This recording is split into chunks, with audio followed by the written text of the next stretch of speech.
헤브라이즘으로는 안 된다는 겁니다. 우리가 아무리 전략을 짜고 사용의 방법을 하더라도 그 여리고성은 난공불락이 됩니다. 그러면 이 여리고성을 말마다 이 여리고성을 어떻게 무너뜨리는가? 그것은 다름 아니라 하나님의 작전밖에 없습니다. 아멘. 하나님의 작전이 보니까 이 희한한 작전이거든요. 세상에 이런 전략은 없는 겁니다. 아멘. 아니 여리고성을 갖다가 한 바퀴 돌고 그리고 또 이 제사장들은 양강나팔을 불고 그 돌면은 함옥에 돌아가시고 함옥에 여리고성을 무너뜨리는 거 그게 쉽겠습니까? 하루에 한 바퀴 돌고 또 쉬었다가 또 다음날 또 한 바퀴 돌고 또 쉬었다가 또 한 바퀴 돌고 그걸 갖다가 6일 동안 하고 있는 겁니다. 6일 동안 하고 있다가 마지막 7일째는 7바퀴 돌아라. 이거는요 우리가 글자를 볼 때는 이게 굉장히 쉬운 겁니다. 글자 속에서는 우리의 상상 속에서는 굉장히 쉬운 겁니다. 그러나 막상 그 전략에서 우리가 여리고성을 돌면요 이거는 지겨울 뿐만 아니라 이거 힘든 거거든요.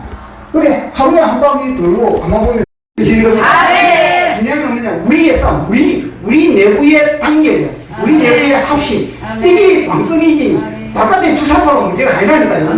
바깥의 주사파는 이미 하나님이 뭐냐면요 우리를 놓은 겁니다. 하나님이 너희들 속에서 단계력이 있느냐 너희들 속에서 합심하는 것이 있느냐 그것을 통해서 주님은요 주사파를 무너뜨리고 복음 통일을 하고 내품 열찬하고 전 세계 자유마을이 선포되고 선전되고 그러면 이게 또 등판을 합니다.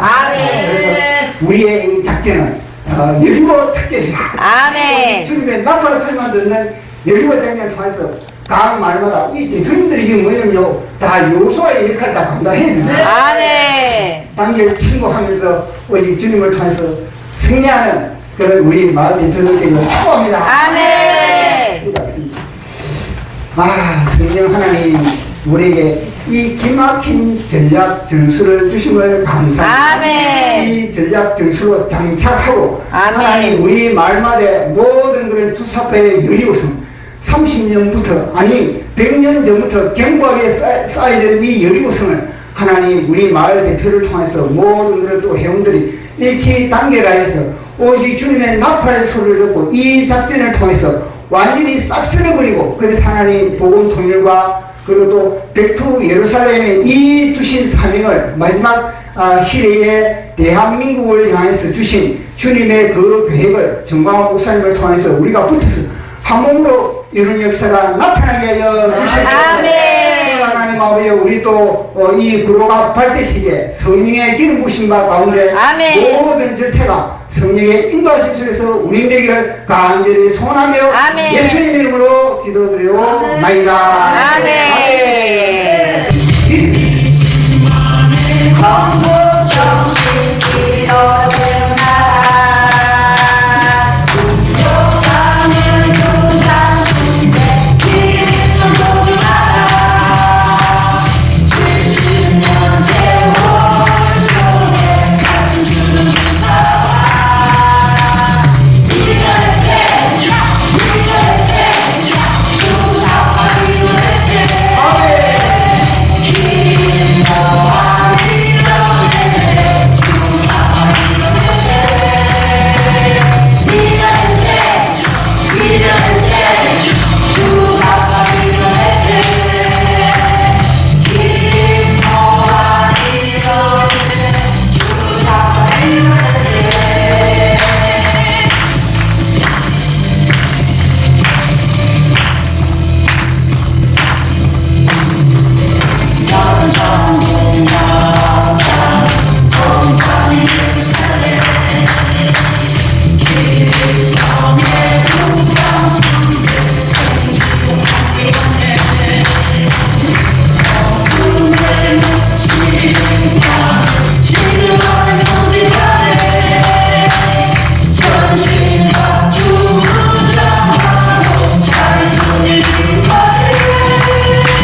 나는 자랑스러운 태극기 앞에 자유롭고 정의로운 대한민국의 무궁한 영광을 위하여 충성을 다할 것을 굳게 다짐합니다.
이렇게 은혜로운 자리에 제가 이 대한민국을 이야기할 수 있게 된 것 정말 감사하게 생각합니다. 어제 제가 대한민국에서 가장 우익 사상 분야의 최고 권위자는 양동환 교수님이신데요. 그분을 만났습니다. 그분이 뭐라 그러냐면 정광훈 목사님을 도와서 자유마을 운동을 반드시 성공시키라고 그러시더라고요.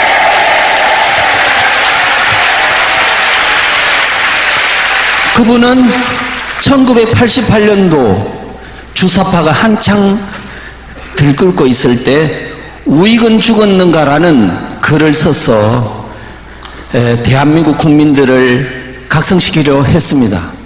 그분은 그 글에서 이런 식으로 가면 언제인가 모르겠으나 10년 후가 될지 아니면 한 세대 후가 될지 모르지만 반드시 자익정권이 들어서고 공산화로의 길로 간다고 했습니다. 그러면서 이제는 정부의 힘만으로는 안 된다. 민간 우익이 나서라고 했어요. 그런데 많은 사람들은 그 말이 무슨 말인지를 몰랐어요.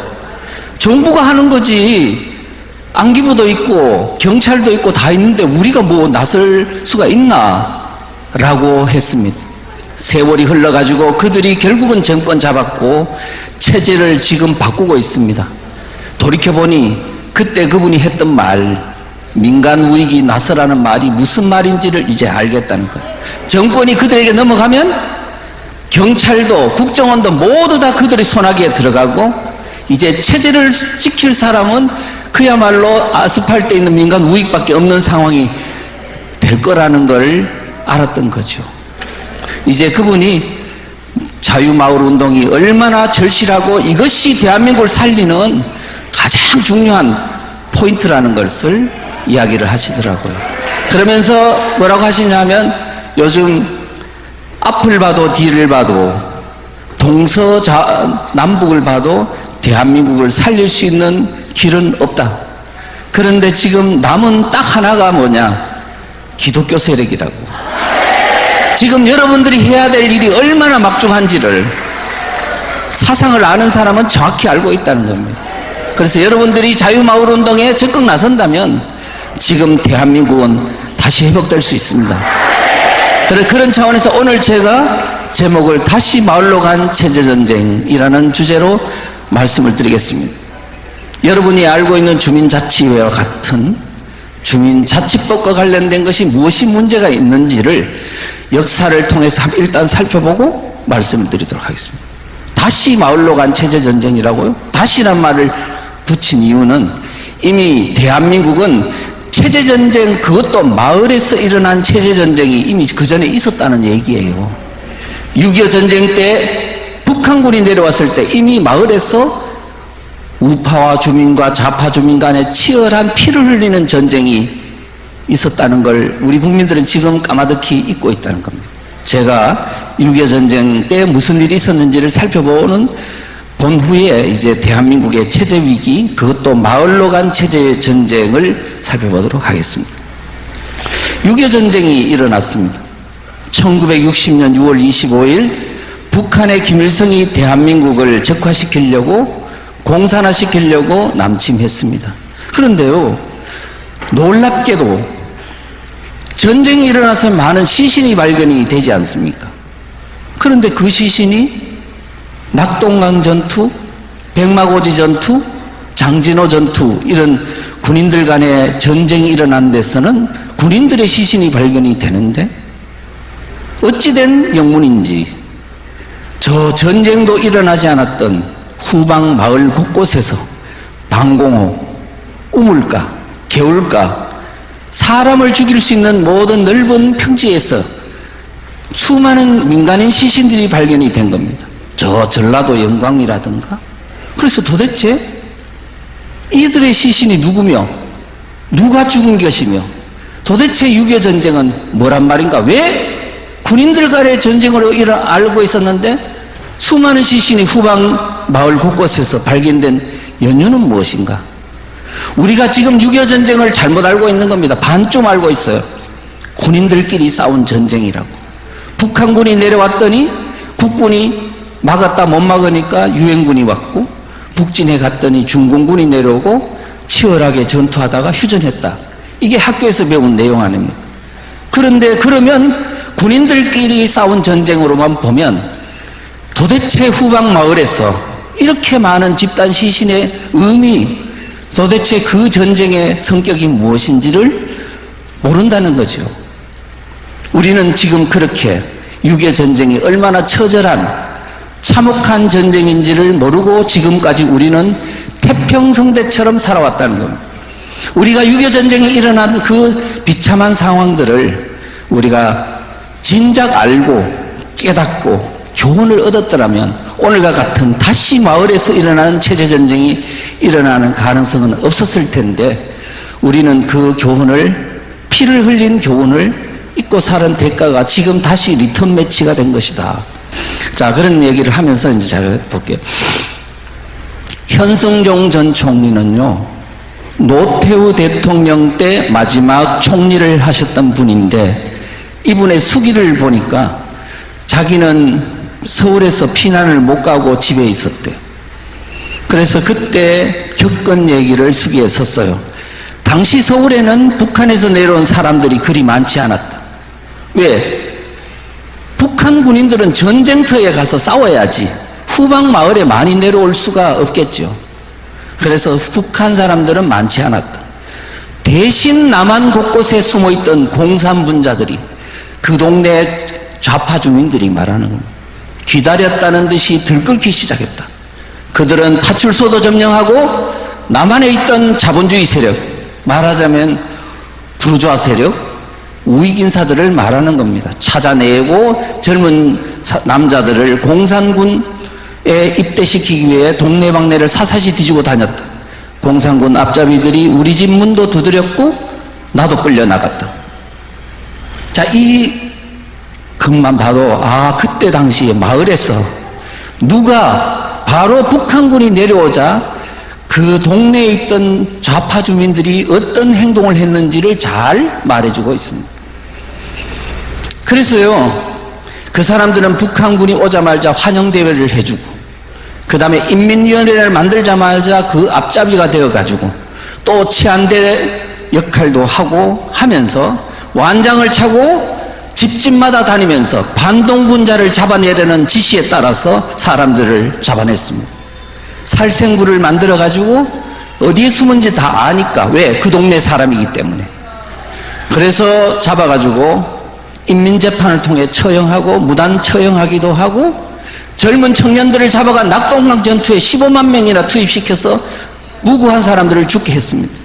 그 다음에 여러분 아시는 납북인사들 8만 명, 그 사람 누가 잡았어요? 동네에서 그들이 잡았습니다. 국회의원요, 초대 국회의원 200명 중에 50명이 끌려 올라갔어요. 그 사람이 국회의원인지 아닌지 북한 사람이 알 수 있습니까? 누가 알아요? 바로 그 동네 사람이 아는 거죠. 우리는 왜 그 동네에서 북한군을 도왔던 좌파 주민들의 악행에 대해서 우리는 지금까지 이렇게 모르고 있었냐? 우리는 지금 다시 이 시점에서 다시 우리는 냉정한 눈으로 역사의 현실을 직시할 필요가 있다, 이렇게 생각합니다.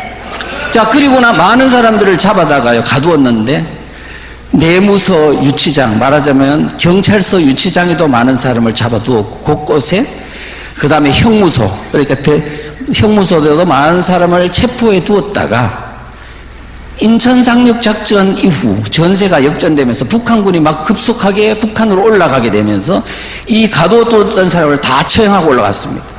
대전 형무소에서는 5, 6천 명을 학살하고 올라갔어요. 그런데 이 사람을 누가 잡아들였냐 하면은 마을에서 바로 좌파 주민들이 잡아들인 겁니다. 우리가 지금 이 사람의 죽음의 책임을 우리가 좌파 주민들에게 물어야 하는 것입니다.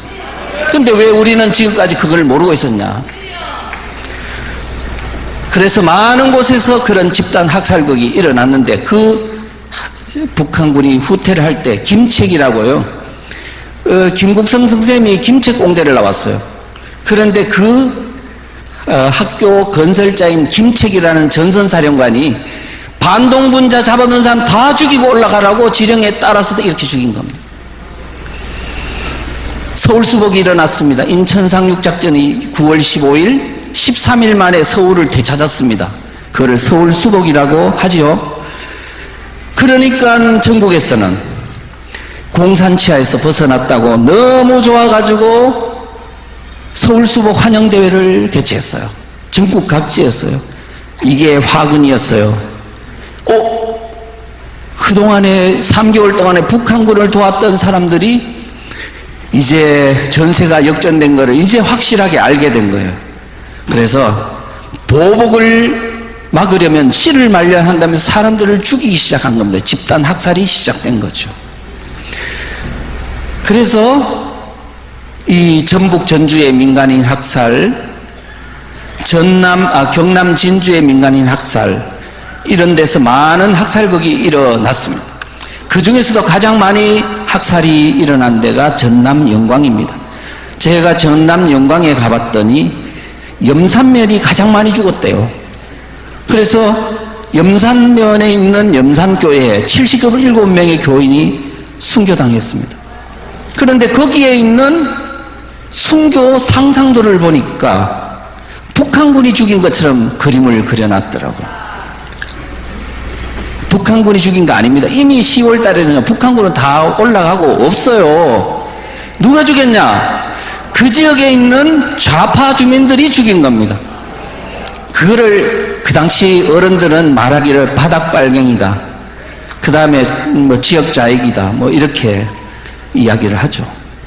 이 사람은 그랬습니다. 그러면 이 어떤 그림을 본 사람들 뭐라 그러냐면, 야, 북한 놈들 나쁘네, 사람들 많이 죽고 기독교인을 특히 많이 죽이고 올라갔네라고 하지만 북한군이 죽인 게 아니라 그 지역에 있는 좌익 빨치산들이 죽였다니까요. 지금 왜 그러면 이렇게 왜곡을 하느냐 하니까 주민들 간에 갈등이 생길까 봐. 그런데 이렇게 함과 동시에 뭐냐면 호남 지역 사람들이나 일반 국민들이 볼 때, 좌익이 이렇게 마을에서 사상전쟁을 치렀다는 걸 까마득히 잊고 북한만 매도하면서 스스로 모든 갈등을 묻어버리는 겁니다. 역사를 감추어버리는 겁니다. 진실을. 우리는 지금 마을에서 일어난 전쟁이 그렇지 않다는 것을 우리가 다시 주목해야 된다는 겁니다. 그때 당시에요, 민간인 학살을 주도했던 어떤 빨치산 소년 단원 출신이 증언을 했습니다. 9.28 서울수복 이전에는 집단 학살극이 없이 반동분자라고 지목된 사람을 주로 이렇게 학살했다고 이야기하면서 앞으로 미군이 오고 국군이 오고 경찰이 오고 하면 반드시 자기들이 3개월 동안 했던 악행을 보복한다 이거야. 그러니까 다 죽이라는 거였지. 그 당시에 그 사람들은 그런 생각을 했어요.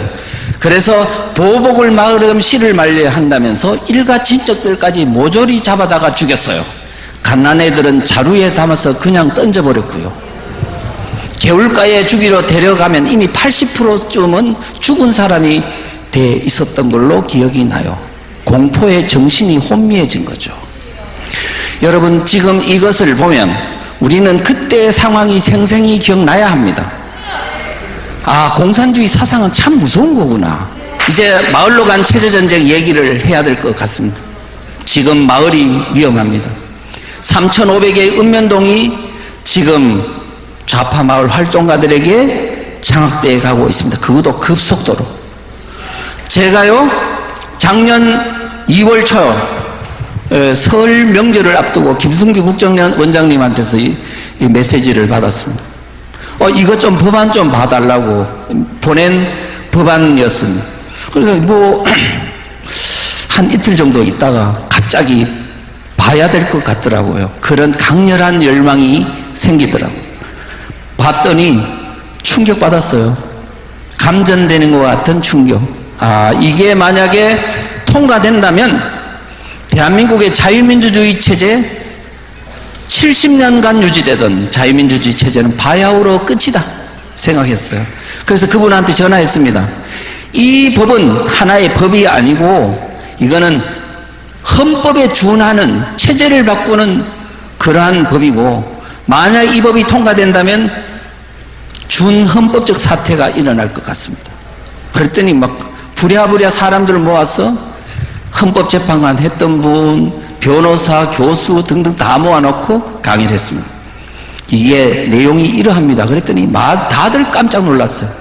그래서 제가 부랴부랴 주민자치기본법 공산화의 길목이라는 책을 썼고, 이후 이제 1년 이상 꾸준히 강의를 하면서 많은 분들이, 특히 목사님들의 도움이 컸습니다. 그분들이 일반 사람들한테는 깨달음만 있을 뿐이지, 목사님들은 뭐가 있냐 하니까 강력한 무기가 있더라고요. 말씀을 너무 잘하시더라고요.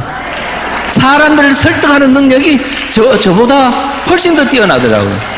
그래서 지금 양동환 교수님이 기독교가 목사님들이 지금 중요하다고 이야기한 게 이해가 가더라고요. 이미 준비된 분들이구나. 이분들한테 제대로 된 대한민국의 위기 현상만 알려주기만 하면 되겠구나. 제가 지금 마을이 위험하다는 걸 몇 가지로 말씀드리겠습니다. 첫째는 좌파 마을 활동가들이 지금 읍면동에 있는 마을 통치 권력을 장악하려 한다는 점. 첫째. 두 번째는 읍면동에 있는 교육 권력을 장악하려고 한다는 점. 세 번째. 읍면동에 있는 하부에 있는 경제 생태계를 장악하려고 한다는 점. 네 번째는 자치경찰제와 같은 치안 권력을 그들의 손아귀에 두려고 한다는 점 등등등 더 많습니다. 그런데 오늘 그 내용들을 중심으로 제가 말씀을 드리겠습니다. 제가 책을 쓰게 된 계기는 2021년 1월 29일 발의된 더불어민주당 김명배 의원이 대표 발의한 주민자치기본법 안입니다. 그런데 저는 그랬습니다. 이 기본법이 시행되면 한국의 자유민주 체제는 사실상 종말에 처한다라고 봤고, 그 많은 분들에게 말씀하기를, 여러분 이제는 중앙만 바라보지 마십시오. 정당만 바라보지 마십시오. 여러분이 살고 있는 마을이 위험합니다 그랬어요. 그러니까 보니까 진짜 위험하거든요. 너무나 교묘하게 마을을 침투했기 때문에 여러분들이 20년 동안 그들이 마을을 장악을 했는데도 불구하고 전혀 현상이 무엇인지를 간파하지 못했다는 겁니다. 그래서 이 주민자치기본법안의 핵심 내용을 살펴봐야 되는 이유는 뭐냐? 이 법이요 저지됐습니다. 왜 저지됐냐? 이게 유권자들을 깨우니까, 이거 대선도 앞두고 지방선거 앞두고 이 법을 통과시키기가 항상 힘들었겠죠. 실제 독성이 엄청 심한 거니까 그들도 봤을 때. 그러니까 저지가 일단은 됐는데, 이 사람들이 이와 같은 마을을 장악하겠다는 시도를 포기했을까요? 안 했을 겁니다. 반드시 이룰 겁니다. 그런데 지금 법이 저지되자 어떻게 하냐? 우회적 방법으로 조례를 통해서 만들고 있는 겁니다. 그 다음에 조례가 통과 안 된 데는 어떡하냐? 그냥 만드는 거야. 이거 완전히 무대뽀더라고요. 지금 구미시의 사례를 보니까요, 그 전에 있는 주민자치위원회 제도를 두고 실제는요 가짜 주민들이 들어와서 주민총회에 참석할 수 있도록 하고 있더라고요. 이거 같이 보니까 이게 도대체 조례고 뭐고 그냥 자기들 원하는 대로 하고 있지 않나. 여러분들은 절대로, 좌파 세력들은 여러분이 갖고 있는 양심과 도덕과 이런 관념을 가진 사람이 아니라는 것을 여러분들은 반드시 명심하고 대처해야 됩니다. 그래서 이 법안의 가장 핵심적인 독소조항이 뭐냐 하면 제7조 주민의 자격 부분입니다. 이게 무슨 특별하게 위험하냐 그러지만 실제는 가짜 주민들이 대거 들어올 수 있도록 해놨습니다.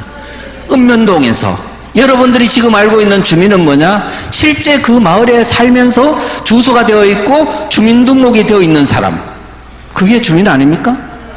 그런데 지금요 가짜 주민들이 대거 마을에 들어와서 주민의 자격을 갖고 활동할 수 있도록 해놓은 거예요. 어떤 사람이 가짜 주민이냐 하니까, 일단 우리나라 국적도 없는 재외동포, 주로 중국 조선족이겠죠. 조선족이 지금 한국에 얼마나 영주하고 있냐? 100만 명이 넘어요. 이 사람들이 이제 주민 행세를 하게 생긴 거야. 자치회장도 되고 이렇게요. 그 다음에 외국인도 주민으로 활동할 수 있게 해놨어. 중국인뿐만 아니고 중동인, 이슬람인이 터번 쓰고 이제 주민자치에 나타날지도 몰라요. 사실화될 가능성이 높습니다. 왜? 지금 조례도 다 그렇게 돼 있기 때문에. 그래서 그런 사람들이 있고요. 그러면 앞으로 보십시오. 재외동포, 그 다음에 외국인이 이제 주민자치회 활동을 하게 되면 절대로 외국인을 차별하는 반대하는 운동 불가능합니다. 차이나 아웃 운동이나 이슬람 사원 반대 운동이 불가능하게 된다니까요. 그 다음에 또 기관 사업체에 근무하는 사람, 그러니까 읍면동에 있는 대기업, 중소기업, 심지어 작은 1인 기업까지 거기에 있는 모든 근무하는 사람을 주민으로 활동할 수 있도록 해놨거든요. 그래 되면 대기업에 있는 소속된 노동자들이 다 주민이 되면 민노총이 이제 바야흐로 읍면동 조직이 만들어지게 생겼어요. 근데 읍면동 민노총은 뒤에 말씀드리겠지만 이석기가 주도하고 있는 경기동부연합의 어떤 소속인 양경수라는 사람이 민노총 위원장으로 되어 있습니다. 우리가 이런 걸 볼 때, 아, 지금 가짜 주민이 그냥 들어온다는 게 이 어떤 위험성을 갖고 있는지를 우리는 잘 아셔야 된다. 자, 그 다음에 그 읍면동에 소재하고 있는 학교에 있는 교직원과 학생이 통째로 주민이 되도록 해놨어요. 그러면 여러분 가만히 보십시오. 어떤 교실에서 이제 선생이 학생들 보고 그럽니다. 여러분과 나는 같은 주민이야. 그러니까 우리가 우리 지금 주인으로서 우리 마을의 읍면동에 있는 그 일에 대해서 관심을 가져야 되겠지? 그러면서 그걸 가지고 사상교육도 하고 정치교육도 하는 겁니다. 이와 같은, 이제 그래 되면은 그 가짜 주민들이 적극 참여해가지고 이제 마을을 그들의 공화국으로 만들어 갈 겁니다. 그런데 교회는 거기서 배제해요. 예, 그런데 교인들은 안 된대. 자, 그러면요. 근데 저는 가만히 교회 문제를 생각해 보니까 앞으로 닥쳐올 위기가 클 겁니다. 왜냐하면 서울에 있는 모 S 대형 교회에는 교회 노조가 생겼어. 부목사, 그 다음에 전도사, 성가대 이런 사람, 월급 받는 사람들이 의한 교회 노조가 생겼는데 이게 민노총에 가입했대. 만약에 이게 왜 가입하냐 그랬더니 너무나 뭐냐 하면 자기 그 받는 혜택이 크니까 보장을 받을 수 있으니까 그래 한다는 거예요. 그렇게 이 교회에서 성공적으로 뭐냐면 되면 다른 교회로 또 아마 전파가 돼서 대형 교회는 민노총 소속으로 바뀔지 모르겠습니다. 남은 거는 뭐냐? 작은 교회뿐이에요. 우리가 지금 이와 같은 일들이 마을에서 일어날 것이 예견되면 우리 교회는 어떻게 해야 되느냐? 쓰나미가 닥칠 1km 앞에 쓰나미가 지금 닥치면 피해야 될 거 아닙니까? 그냥 가만히 올 때까지는 나는 아직 당하지 않았으니까 그러면 안 된다는 거죠. 예. 자, 그래서 저는 이렇게 생각합니다. 이제 여러분들은 읍면동물로 만들어지는 주민자치 자유마을 운동에 적극 동참하시고 그 다음에 조직하에 노력하시고 그 다음에 주민들을 깨우는 운동을 하고 그 자체가 저는 전도활동이라고 생각합니다. 대한민국 위기 상황에서 대한민국을 지키는 게 곧 전도다. 그 다음에 여기서 대한민국이 자유민주주의 체제를 만약에 이 좌파들을 물리치고 성공한다면 이 모델을 가지고 이제 북한을 통일할 때도 쓰고 중국을 자유민주화 시킬 때 쓰고 지금 네오막시즘에서 무너지는 유럽교회를 살린 전도운동으로도 쓰고 미국도 선교하면서 전 세계의 기독교 정신을 부활하는데 바로 우리의 모델을 전파하면 된다. 이렇게 생각합니다. 우리 이천 교수님 힘차게 박수 한번 하겠습니다. 감사합니다.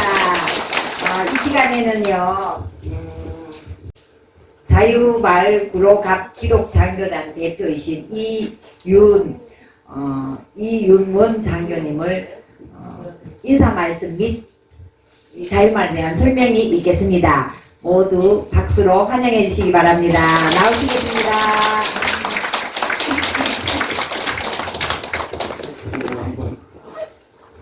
USB니까. 이거 USB 네, 저기다 틀으시면 돼요. 안녕하세요. 넣어주세요. 예, 저는 만으로 65세입니다. 그리고 사업을 하고 있어요. 사업한 지 한 30년 가까이 되고, 그 다음에 이제 애국 활동을 이제 한 거는 2016년 10월 26일부터 지금까지 하고 있습니다. 그래서 매주 토요일 초창기에는 사업을 아예 접고 일주일에 한 5일씩 나갔어요. 그래가지고 우리 이제 장교단체 정군연합 13개 장교단이 있는데 6회 공군 있죠. 그 다음에 뭐 국군 간호사, 그 다음에 뭐 저희 같은 경우는 육군 기술행정사관 장교예요. 저희들이 5,151명이 임관을 했어요. 그래서 9기까지 나오고 우리 후신으로는 이제 학사 장교가 이제 지금 나오고 있는데 학사 장교들이 한 뭐 54,000명 정도 계속 배출이 된다 그러더라고요. 그래서 그 장교 우리 기행사관 줄여가지고 기행사관이라고 그래요. 기행사관 부국동지 회장을 지금 7년째 맡고 있어요. 그래서 저희 매주 토요일 날 광화문 이승만 동화광장으로 나가가지고 깃발 들고 열심히 하고 있습니다. 중요한 거는 이제 저희가 광화문에서 외치는 것도 이제 중요하지만 금방 이천 교수님이 강의하신 내용 충격적으로 보셨죠? 사실 더 충격적인 내용들이 많아요. 잘 모르셔서 이제 요 정도로만 이제 보셨는데 지금 제가 7년 동안 저도 이제 애국 활동을 하다 보니까 자연스럽게 공부를 하게 되더라고요. 그래서 그 공부를 하다 보니까 완전히 장악이 됐어요. 완전히 이렇게 기울어진 운동장이 아니고 엎어졌어요. 그런 상황이 돼 있는 상황이니까 지금 이제 우리 구로 각 9개 동대표님이 계시고 거기에 또 임원들이 다 계시는 이런 조직을 만드시느라고 진짜 우리 김교형 실행위원장님하고 나원수 부위원장님 박수 한번 주시죠. 이렇게 몇 년에 걸쳐서 이렇게 조직하는 게 쉽지가 않죠. 그래서 지금 이제 저도 갑자기 장교단들이 여기 좀 가서 같이 협력을 하라고 이렇게 이제 얘기를 듣고 어쨌든 나라가 뒤집어져 있는데 이걸 바로 세우려고 그러면 서로 이제 맞들어야 되잖아요. 그래서 지금 이제 이렇게 조직해 놓은 이 구로 갑의 이 조직 체계에다가 저희들이 이제 장교들이 이쪽에 같이 손을 맞잡고 여기 이제 기독교 성도분들이 이제 많으신데 저도 한 20여 년 교회를 다니고 있어요. 저는 모태신앙이고 저희 어머니도 처녀 때서부터 교회를 다니시다 이제 돌아가신 지가 꽤 오래되셨는데 예, 그렇지만 뭐 우리 성도들이 1100만이라 그러는데 실제로 움직이는 성도들이 더 많아야 되겠죠. 그리고 성도들을 중심으로 해서 우리 5천만 국민이잖아요. 5천만 국민 중에 지금 이제 선거에 따르면 반 정도는 좌파. 그러니까 이재명을 찍은 사람들이죠. 이번 선거에 대통령 선거에 이제 24만 표 차이로 겨우 이겼잖아요. 실질적으로는 이 부정선거로 해서 얘네들이 얻은 득표는 제가 봐서는 한 35% 정도로 보고 있어요. 윤석열 대통령이 20% 이상 이겼다고 이제 보고 있는 거죠. 이놈들이 욕을 해서 미안한데 저는 정광 목사님보다 욕을 더 잘해요, 사실은. 그러니까 욕 먹을 놈들은 욕을 해야 됩니다. 그게 정상이에요. 그게 정상. 네. 그래서 이놈들이 김영삼도 좌파 정권이에요. 연구를 해보니까 이 5.18을 이게 원래 폭동이잖아요. 5.18을 합법화시킨 민주화 운동으로 홍준표를 시켜가지고 법을 제정을 했어요. 그러니까 일사의 부재래의 원칙에서 원래 옛법은 건드리면 안 되거든. 이걸 건드려가지고 뒤집어 놓으니까 그 다음에 김대중이라는 이게 완전 빨갱이에요. 연구를 해보면 김대중이는 완전 빨갱이에요. 김일성한테 그 지령을 받고 또 정치자금 받고 그래가지고 키워놓은 놈이거든 사실은. 김대중이요. 그래서 지금도 미국에는 1조 3천억이라는 정치자금이 김대중 이름으로 그 CIA가 보관하고 있어요. 돈을. 그 정도로 돈을 철저히 자기가 다 관리를 했어요.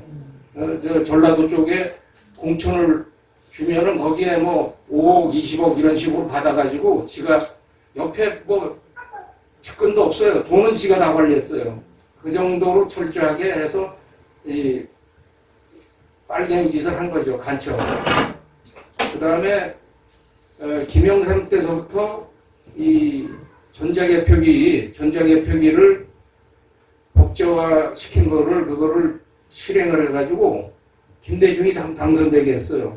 그리고 거기에 이제 하나 집어넣은 게 이인재를 또 출마를 시켰어요. 우파, 그러니까 여당에서 두 사람을 이해창이가 뽑혔는데 이인재를 꼬셔가지고 또 출마를 시켜서 한 500만 표를 또 뺏어 먹었어요. 그래서 김대중이가 50만 표 차이로 이겼어요.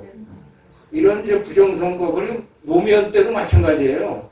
이게 지금 부정선거가 지금 일어나는 게 아니에요. 문재인 때 일어나는 게 아니고 옛날부터 있었던 거예요. 네, 그거를 아셔야 되고, 문재인 때 총선 4.15 부정선거 때 그 이전에 지방선거 60 주방선거 그때 98%가 좌빨이 됐죠. 그게 있을 수가 없는 일이잖아요. 어떻게 서울시 같은데 50% 반반씩 당선돼서 갑자기 전부 한 석만 내기로 다 지들이 먹냐고요. 그게 부정선거라고. 그리고 사전선거에서 무조건 걔네들이 전국적으로 100% 다 이겼어요. 그럴 수가 없는데 이제 그런 상황이고, 그 이제 그 얘기가 좀 빗나갔는데 지금 이제 우리가 중요한 게 지금 이 자유마을을 어떻게 이제 이렇게 기본 조직을 해 놓으셨잖아요. 그러면 우리 이 구로갑에 사시는 주민들을 대상으로 어떻게 좀 많이 조직을 해서 이 사람들이 지금 주민자치에 들어가 있는 이 좌빨들, 아까 보셨지만 우리 구로동에 주민자치 조례가 있어요. 이미 제정이 됐어요. 이 모법을 근거로 해서 아까 이천 교수가 그게 제정을 시키려고 하다가 실패했다 그랬는데 이미 딴 법을 또 해가지고 그걸 모법으로 해서 다 전국에 210개 조례가 제정이 돼 있더라고요. 보니까. 그러니까 전국에 다 제정이 돼 있어요. 그리고 거기에 아까처럼 그 이쪽에 사는 주민이 아니고 아까처럼 그 교사도 주민자치에 들어갈 수 있고, 그 다음에 회사에 근무하는 사람들, 거기에 있는 노조 조직도 들어갈 수 있고, 그 다음에 외국인, 그러니까 재외동포, 그 다음에 조선족, 이런 사람들이 3년 거주하면 또 여기 무조건 들어올 수 있고, 그래서 이 조례법이라든지 지자체법에 대한 모든 행정적인 거를 이놈들이 건의하고 바꿀 수 있고 새로 만들고 이렇게 다 해놨어요. 그래서 그런 것들이 지금 문재인 정부 때 완전하게 다 이렇게 전국적으로 됐고, 2017년도에는 그 이 경찰 조직도 노조를 허용했잖아요. 2017년 10월에 문재인이가 경찰 노조를 허용을 했어요. 그래서 4만 5천 명이 지금 경찰 조직, 그러니까 주민자치경찰 제도가 있잖아요. 지방자치에. 그놈들 4만 5천 명이 이미 가입이 돼서 세력을 형성하고 있어요. 그래서 올해 행자부 장관 이상민 장관이 그랬잖아요. 당신들 저 경찰들 거기에 이제 국장 하나 울산에 있던 국장 하나가 경찰대 출신들이 이제 이 노조를 장악하고 있어요 지금. 그 국장 하나가 이 저 쿠데타를 일으켰죠 사실. 예. 그래가지고 전국에 있는 경찰들 전부 서울에 올라오게 해가지고 저 시위하겠다라고 딱 그랬어요. 그러니까 이상민 장관이 윤석열 대통령이 얘기했을 거예요. 뭐냐면 저거 쿠데타라고 얘기해라. 쿠데타적인 발상을 하고 있는데 가만 안 두겠다라고 하니까 쑥 들어갔어요. 왜? 경찰도 특공대가 있고 이 무장단체란 말이에요. 그놈들이 나오게 되면 누가 나와야 돼? 군대가 나와야 되잖아요. 그럼 군대하고 60만하고 상대 안 되죠? 그러면 쑥 들어간 거예요. 다 죽을까봐. 그래서 지금 윤석열 대통령은 잘하고 있어요. 그래서 우리 윤석열 대통령을 사실은 우리 애국 단체들하고 여기 계신 분들이 바치고 있는 거예요. 우리가 없으면 윤석열이도 못해요. 우리 힘으로 우리를 믿고 하는 거예요. 그래서 정강 목사님이 하는 일들이 참 중요한 거예요. 그래서 우리 기독교 기본을 바탕으로 해서 이제는 일반 이 주민들을 이쪽에 많이 가입시키고 그 사람들로 하여금 이 주민자치에도 들어가게 하고 임기가 2년이더라고요. 임기가 2년. 내가 잘 몰랐는데 임기는 2년이고 그 다음에 여기 주민자치위원들이 이 30에서 50명을 뽑게 돼 있더라고 보니까요. 2년마다 한 번씩 선거하는데 거기에 주민자치위원장이 있는데 위원장이 또 막강해 권한이. 그래서 여기 이제 계신 분들은 그런 사람들을 어떤 사람이 동대표고 그 다음에 거기에 위원들이 누구고 주민자치위원장은 누구고 이런 거를 여기 이제 수시로 다니시면서 좀 알아보시고 그 사람들을 어떤 행동을 하는지 감시를 해야 되고 또 우리가 거기에 들어가야 돼요. 들어가서 어떤 일을 하는지 또 우리의 의지를 거기다 반영시켜서 그 일을 할 수 있게 하고 구로구청장이 이 권한을 위임할 수 있게끔 또 돼 있더라고요. 이 주민자치위원회에서 어떤 일을 한다 그러면 그것이 건의를 하면 2달 이내에 그걸 실행하게 돼 있더라고 보니까 이 조례에 보니까. 그러면 쉽게 말하면 구청장은 주민들이 대의를 통해서 건의를 하니까 안 들어줄 수 없잖아요. 그러니까 끌려가는 거예요. 그리고 이제 유사시에 가령 지금 뭐 김국성 그 국장 그분 아시죠? 그분 얘기로는 자기가 남판 간첩이 15만 명이라고 그랬잖아요. 그럼 그 10명만 포섭해도 150만이 여기 득실득실 하는 거예요. 우리 저 5천만 국민 중에 득실득실을 하는데 그놈들을 우리가 숫자적으로 훨씬 많잖아요. 그리고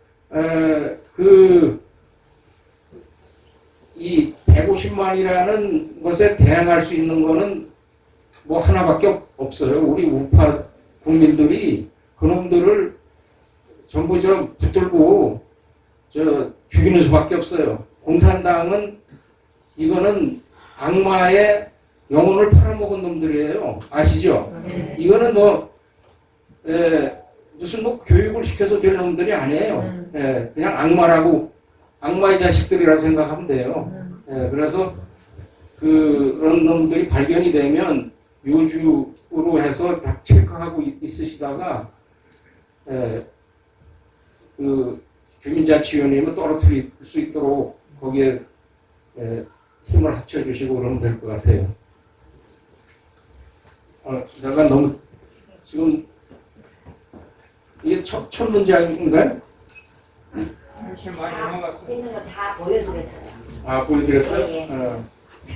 빨리 보셨나요? 네. 저희가 매주 우리 기행사관 광화문이든 어디든지 가가지고 사진 찍은 게 한 수만 장 돼요. 수만 장. 매주 우리가 보통 나오면은 한 10명에서 10명 나오는데 우리 기술 장교기 때문에 나이가 많아도 전부 직업을 가지고 있고 사업을 하는 사람들이 많아요. 그래서 노는 사람들이 별로 없더라고. 그래도 직장을 다니더라도 사업을 하더라도 나오는 분들이 있어요. 저희는 이제 보통 전문가 집단이래 가지고 저희들도 출신이 장관도 있고 장관 출신도 배출했고 그다음에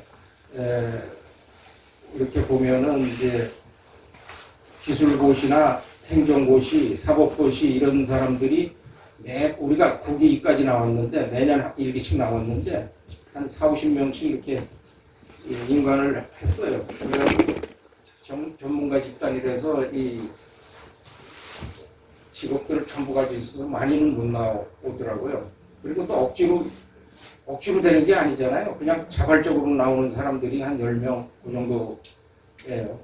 그래서 그렇고 지금 이제 이 프로젝트의 내용들을 보셨다시피 주민자치회에서 일어날 수 있는 엄청난 일들을 지금 이 공산 정권들이 지금 공산 정권은 네 개라고 봐요. 저는 김영삼까지 포함해서 4개. 그 40~50년 동안 이렇게 장악을 야금야금 한 거죠. 그러니까 그 이태리 그 그람시라는 그람시 전법 아시죠? 일단 조직에 들어가서 거기에 또아리를 틀고 장악을 해서 그 다음에는 장악이 되면 행동하는 거예요. 지금 그런 상황에 놓여 있는 거죠. 입법, 사법, 행정, 언론, 사회단체 싸그리 장악이 됐어요. 싸그리. 지금 85% 문재인이가 임명한 그 정부 조직을 아직도 못 바꾸고 있잖아요. 그대로 윤석열 대통령이 뭘 하려고 그래도 밑에서 이 행정 조직이 잘 안 움직이는 거예요. 그래서 그거를 바꾸기 위해서 우리가 이제서부터는 이 자유마을의 조직을 확대를 해서 여기서 그 밑에서 받쳐줘야 된다는 소리죠. 아멘. 네, 아시겠죠? 네. 아멘. 얘기가 자꾸 길어지는데 일단은 저나 여기 계신 분들이 힘을 합쳐가지고 조직을 확대를 하는데 그 조직을 확대하는 방법을 좀 생각을 해봤어요. 생각을 해봤는데 각 지역마다 특색이 다르니까 그 지역에 맞게 해야 될 수밖에 없는데 기본적으로는 이제 요게 이제 우리 정강 목사가 그 천만이 서명할 때 이 구로 지역, 우리 구로 갑 지역에 그 서명하신 분들이 있죠. 다 나눠주셨다 그랬는데 그분들한테 이제 맨투맨으로 일단 전화를 하시고 그 중에는 딴 사람이 그냥 대충 적어서 보낸 사람한테 전화를 하면 난 그런 적 없다 그럴 거고 또 직접 나라 꼴이 이렇게 되는가를 아시는 분들은 또 가입을 하실 거고 근데 그 사람들을 통해 가지고 가입을 하시면서 또 그분이 옆에 있는 친구 자식이든 친척이든 이렇게 자꾸 한 사람 두 사람씩 모이면 그게 눈덩이처럼 커지는 거죠. 아멘. 네, 그렇게 하시면 좋을 것 같고 다음에 또 시간 나면 하시기라고 그리고 말씀하시는 김에 여기 요 장소를 지금 우리 발대식 하자고 제가 제안을 했어요. 목사님은 굉장히 좀 힘드셨을 거예요. 여기 준비하시느라고. 박수 한번 다시.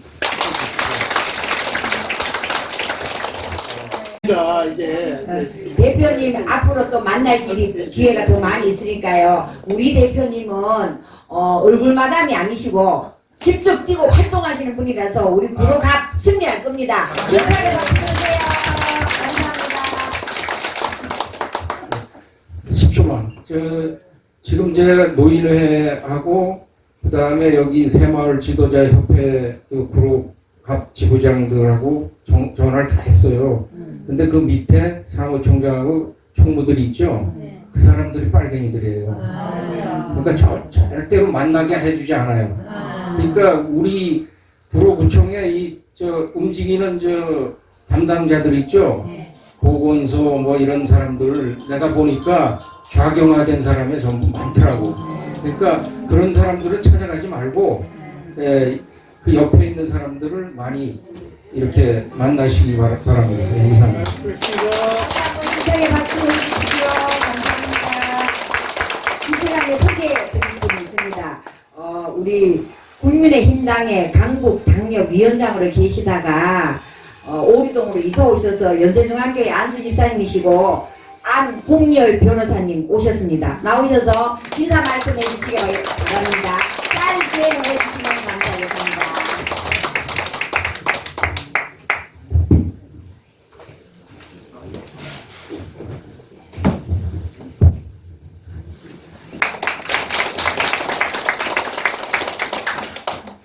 이렇게 저에게 인사 말씀을 드릴 기회를 주신 사회자님과 목사님께 진심으로 감사를 드립니다. 목사님 조금 전에 소개를 하셨듯이 저는 얼마 전에 11월 5일 날 연세중앙교회에 등록을 하고 교회를 다니고 있으며 또 동부 골든 아파트로 2월 말에 이주할 예정입니다. 법률 사무소도 작년 12월 28일 날 오루 시티 월드 건너편 건물에 제가 이사를 해서 지난 14일 날 개소식을 했습니다. 많은 분들이 와서 축하해 주셔서 여기에는 와보신 분도 계신데 제 소개를 간단히 한다면은 저는 충남 서천이 고향입니다. 서울에 와가지고 이제 고등학교 대학을 나오고 검사 생활을 하다가 정치에 발을 뜯어서 오랫동안 참 힘든 생활을 하다가 많은 연구와 검토와 비교 분석 끝에 구로갑을 찾아왔습니다.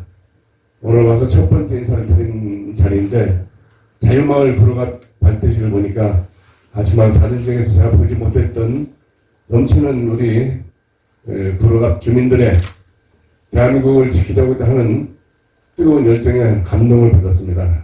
우리 장교 대표단 이현원 대표님께서도 말씀하셨고 아까 목사님 강연에서 말씀하면은 우리가 자유를 잃으면 아무것도 없습니다.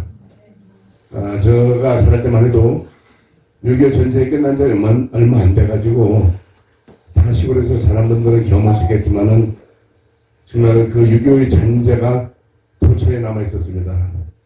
저는 해마다 6월 6일 현충일 날, 또 7월 19일 이승만 박사 기일, 또 10월 26일 박정희 대통령 기일에는 국민묘지를 가서 무명용사묘를 베껴서 많은 분들을 찾아보면서 우리 대한민국이 이렇게 발전할 수 있도록 도와주신 수영국 소년들에게 뜨거운 감사의 말씀을 드렸습니다.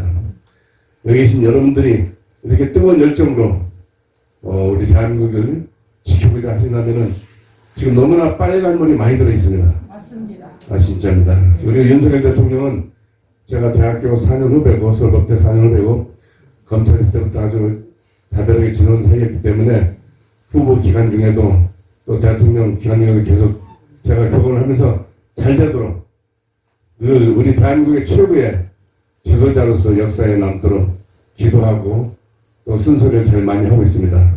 우리 윤 대통령 나라의 정치 방향을 제대로 잡아가고 있죠? 네. 지금 해외 나와서도 얼마나 유해에 가서 지금 310억 달러라는 엄청난 그러한 수주를 해왔습니다. 윤 대통령이 성공하려면은 내년 4월 10일 총선에서 반드시 윤석열 대통령을 밀어준 당이 압도적인 당이 돼야 윤 대통령이 제대로 정치를 펼치고 정권 교체를 제대로 이루는 것이라고 생각합니다. 그렇게 생각하십니까? 하도록 우리 주민 여러분께서도 많이 도와주시길 바라고 이제 이 사업을 오면은 여러분들을 자주 뵙게 되고 또 많은 대화를 나누면서 함께 대한민국을 정말로 얼마 전에 어느 미국의 신문을 살펴봤는데 대한민국이 정치, 경제, 문화 통틀어서 세계 6대 강국이랍니다. 얼마나 자랑스러운 나라입니까? 윤 대통령이 지금 미국에 다니면서 내가 대한민국이 이렇게 자랑스러운가? 얼마 전에 며칠 전에 바라카 원장 가본 거 아시죠? 저도 한전 사인 감사를 하면서 2013년도에 거기를 가봤는데 가면 눈물이 나더라고요. 그 넓은 보리벌판에 우리 대한민국 기술자들이 원전 4개 만드는 그 건설 현장에서 정말 국익을 위해서 뛰고 있는 모습 얼마나 자랑스러운지 모릅니다. 근데 대한민국 정말 2050년에 어느 세계 유수한 단체가 예언해 주신 세계 4대 강국이 되는 그런 날을 만들기를 바라면서 함께 뛰시다. 감사합니다. 우리 안 변호사님께서는 반드시 국회의원 당선되려면은 이충문 박사님 정치학교에 입학하시면 반드시 당선됩니다. 비슷하게 박수해주십시오. 이 시간에는 우리 9개 마을 대표님들 다 나오시기 바랍니다.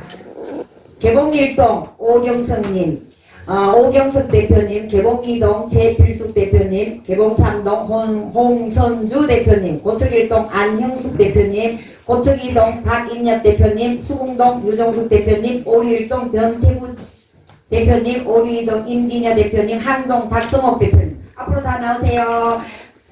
얼른 나오세요. 대표님들한테 시간 줄 시간이 많이 뺏겼습니다. 마스크 좀 벗지요. 앞으로 나오세요. 차리요. 경례. 이분들이 참 수고를 많이 하셨습니다. 힘차게 박수해 주세요. 이분들은 집안에 앉아서 전화만 한 게 아니라 밖에 나가서 열심히 뛰고 달리고 만나고 이렇게 열심히 하셨거든요. 그래서 임원들이 함께 우리 대표님들이 다 바빠요. 다 바쁘고 힘드는데 진짜 정광훈 목사님 설교에 의하면 선악과를 반납하고 순종하는 마음을 하고 있어요. 서로 도와줘야 돼요. 도와주시고 아유 뭐 누나도 저리 빨리 하느냐 어쩌냐 저쩌냐 이런 말 하시지 말고 뭐 이렇게 우리 교회 안에서 직분도 다 평신도지만 우리 이렇게 직분이 더 이렇게 오래되신 분들도 이렇게 다 대구권에서 내려오는 그런 순종하는 아이 하니까 말 좀 잘 들어주시고 잘 할 수 있도록 협력해서 우리 정광훈 목사님 숙제 몇 명이지요? 5,000명. 말당 5,000명. 말당 5,000명 하려면 이분들 혼자 살 수 있겠어요? 절대 못해요. 우리 힘을 합해야 돼요. 그래서 5,000명 달성하기 위해서 너도 나도 다 뭉쳐서 우리가 달성할 수 있도록 다 힘차게 박수 한번 해주세요. 한 번씩 정말 다 인사시키려 했는데 시간이 다 가버렸어요. 그러니까 3초씩 30초씩 항동 대표 누구입니다 이렇게. 네, 그리고 항동 대표 박성옥 대표입니다. 마스크 좀 벗어주세요. 아니 지금 여러분들이 필요해서 그러냐 도와줄 게 있어가지고. 개봉일동 대표 오경선입니다. 앞으로 할 일이 많습니다. 자유대한민국 바로 세우기 위해서 할 일이 많습니다. 도와주세요. 마스크 좀 벗어주세요.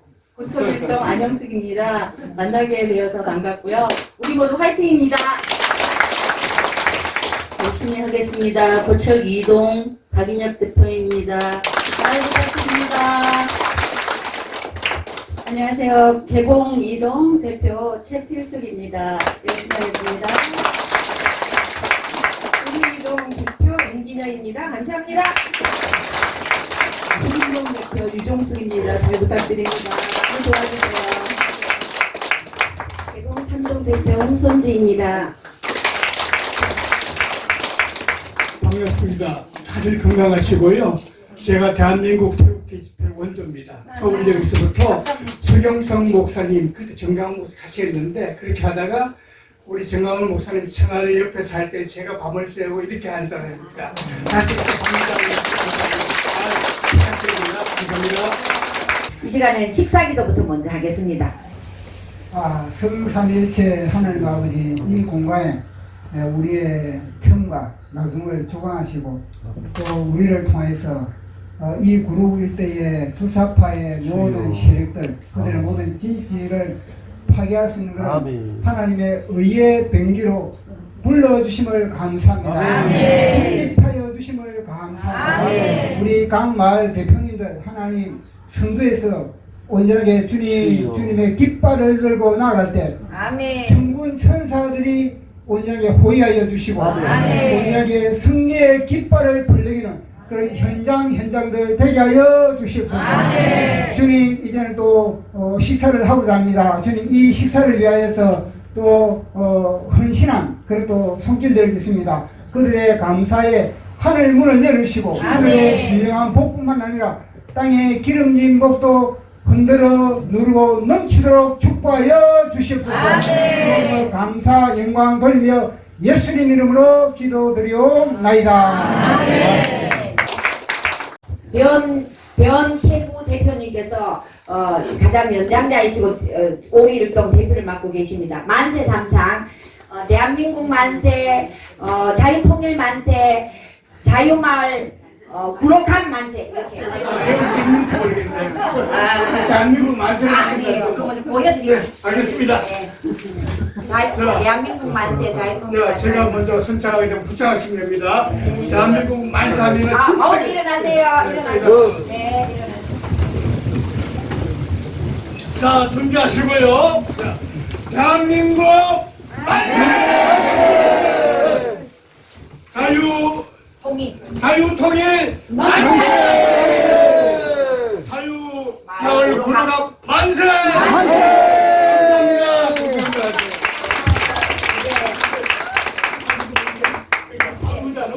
이제 단체 사진을 찍고 이제 마을마다 사진 찍겠습니다. 자, 찍겠습니다. 하나, 둘, 셋, 됐고 이걸 한번 찍게요. 예, 좋습니다. 예, 하나, 둘. 잠깐 보겠습니다. 나원수님도 여기 오십시오. 천천히 동상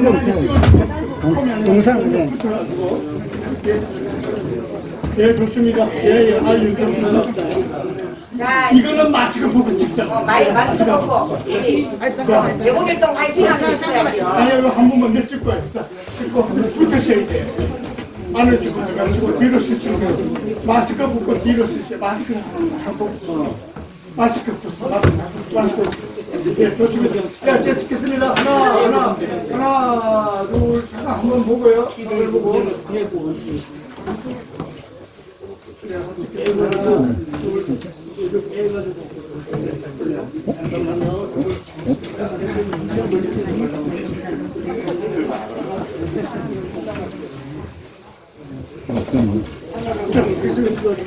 예, 좋습니다. 하나, 둘.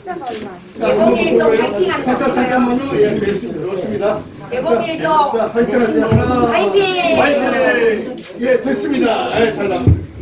개봉일동은 식당으로 가시면서 귤 2개씩을 꼭 받아가세요. 디저트로 귤 2개씩 꼭 받아가세요. 귤 2개씩 꼭 받아가세요. 그 다음 개봉이동 나오세요. 개봉이동 나오세요.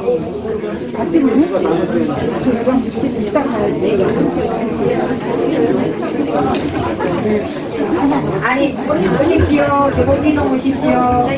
잠시만요.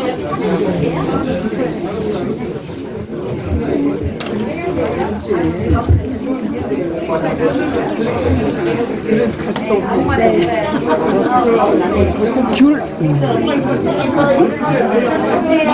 마스크 한번 보시고 자, 밀착해요. 사단하게 떨어지면 손으로 폼이 안 나니까 저 뒤에 마스크 좀 보내주세요. 이거 마스크 안 나서 입니다.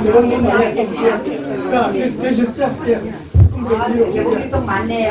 개봉이동 맞네요. 선생님 마스크 한번 보세요. 예. 뒤에 말 안 나옵니다.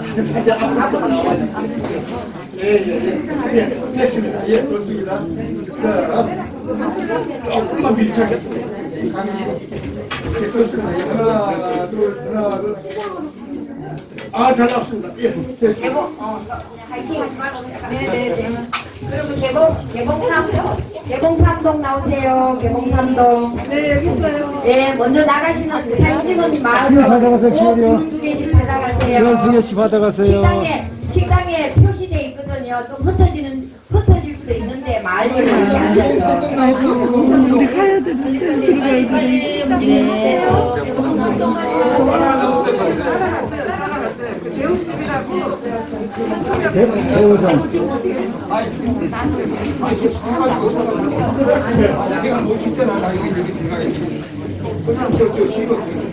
자, 빨리 쉬세요. 빨리, 이야기는 이따 하시고, 빨리 쉬세요. 네, 빨리 쉬세요.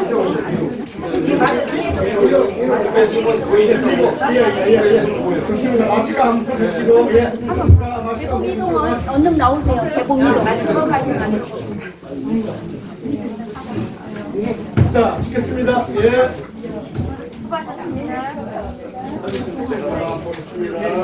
잘 나왔습니다. 예, 됐습니다. 모처일동 나오세요. 모처일동 나오세요.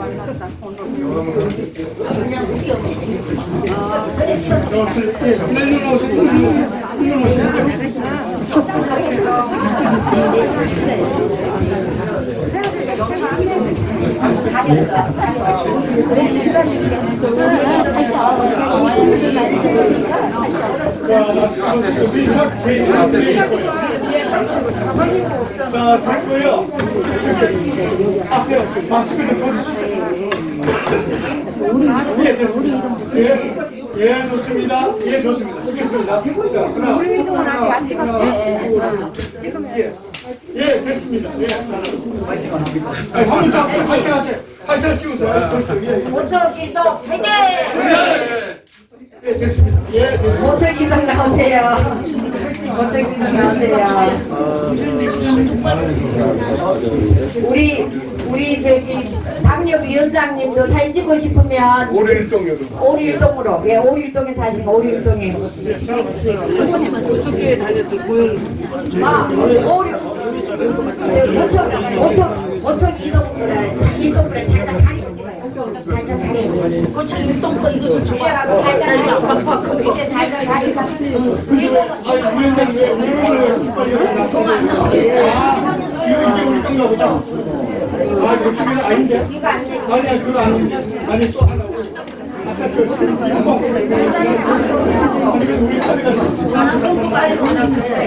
자, 안에 보세요.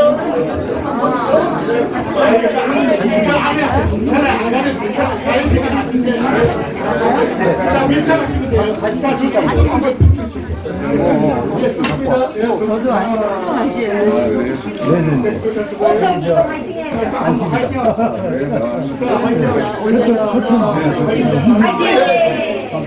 네, 됐습니다. 수북동 나오십시오. 이게 가나다라 순으로 해서 그런 거예요. 수북동 나오십시오. 수북동 깃발 갖고 나오세요. 수북동 깃발 들고. 잠깐만, 잡고 계세요. 수행 중입니다.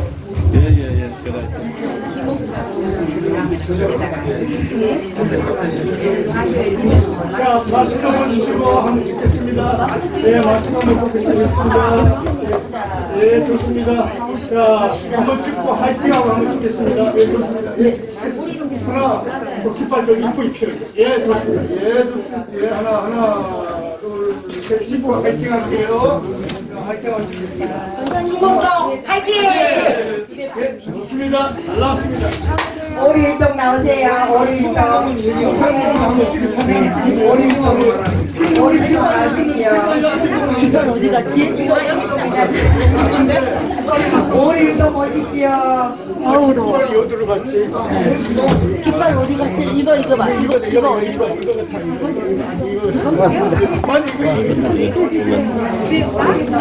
오리일동 오십시오. 오리일동에 6명 오시길래 오리일동 얼른 오세요. 오리일동. 네. 키가 컸어.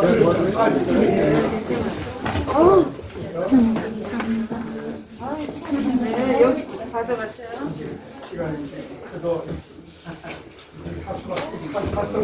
아이고, 이거 끝나가지고.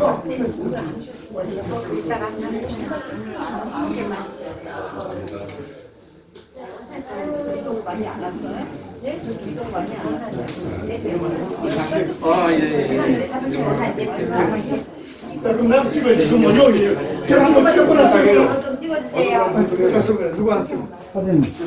오늘 또 모신다는 누가 분이 이거 이렇게 사진 한번 있는데. 눌러주세요. 나머지 쪽 오세요. 제가 한번 찍고 나서 한번 눌러주세요. 고개 올라갔어요. 안 맞아. 균이에 탱크했을 때막 깃발. 예. 자, 네, 됐습니다. 예, 예, 예. 이렇게 찍으시면 돼요. 요겁니다. 예, 이거. 여기에 보면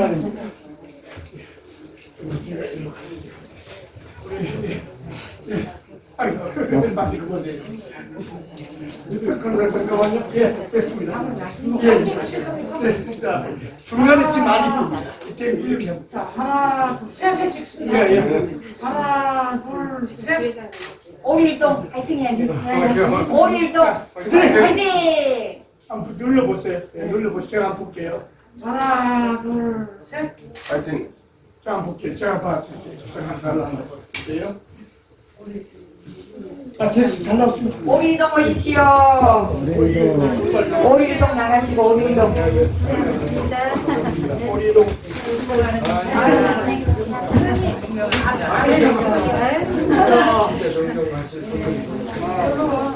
위에 올라가시죠. 위에 한칸 올라가십시오. 뒤에. 네. 고생하십니다. 한동 화이팅! 어제는 저기는 올 아침 저기 내 친구가 동생이라고 힘들어서 감사합니다. 오리일동 화이팅! 오리일동 화이팅! 오리일동 화이팅! 뒤로. 남자분은 뒤로 가시죠. 키가 커서 여자분은 앞으로 오시고. 남자분은 뒤로 가시고 여자분은 앞으로 오시고. 네, 남자분은 뒤로 가시고. 네. 키가 큰 남자분은 뒤로 가시고. 선생님 뒤로 가시고. 뒤로 가시고. 네. 준비 다 됐어요. 앞에서 그 보라색 모자. 보라색 모자 앞으로. 얼굴 좀다 보여주세요. 왜 이렇게 많이 오셨어요? 오늘 이런 분들 다 오시나 보네. 자, 찍겠습니다. 예, 잠깐만요. 예, 좋습니다. 한번 찍고 나서 한번 오리도 화이팅 해야죠. 예, 한 번만 올려주세요. 화이팅 하세요. 오리도 화이팅! 예, 됐습니다. 감사합니다. 꼭 나오십시오.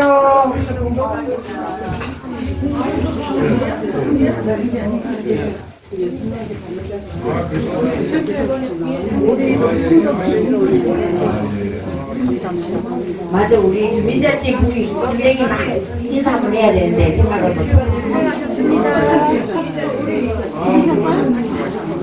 수국동 나오세요. 네, 한동 마지막 한동 나오세요.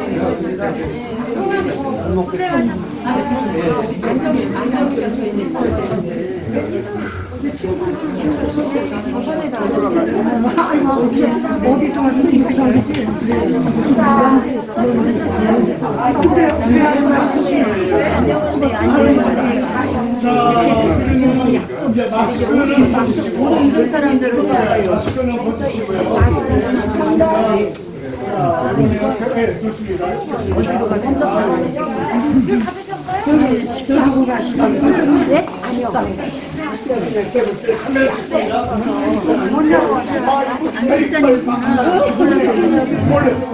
중간에는 다시 말아요. 여기서 올라가서 됐어.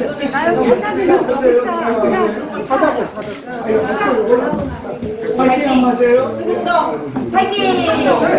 한동 식수 한동 화이팅!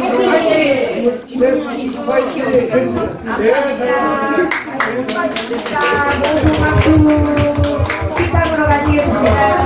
아유, 고생하셨습니다. 수고하셨습니다. 변호사 같이 가시죠. 변호사님 오리일동에 가셔서 오리일동에 가서 식사 꼭 하고 가세요. 밥값이 넘으시니까 밥값이 넘으시니까 가서 하나만 먹었어요. 네, 고맙습니다. 저는 없습니다. 저는 요 교회. 나중에 전화도 하나 보내주세요.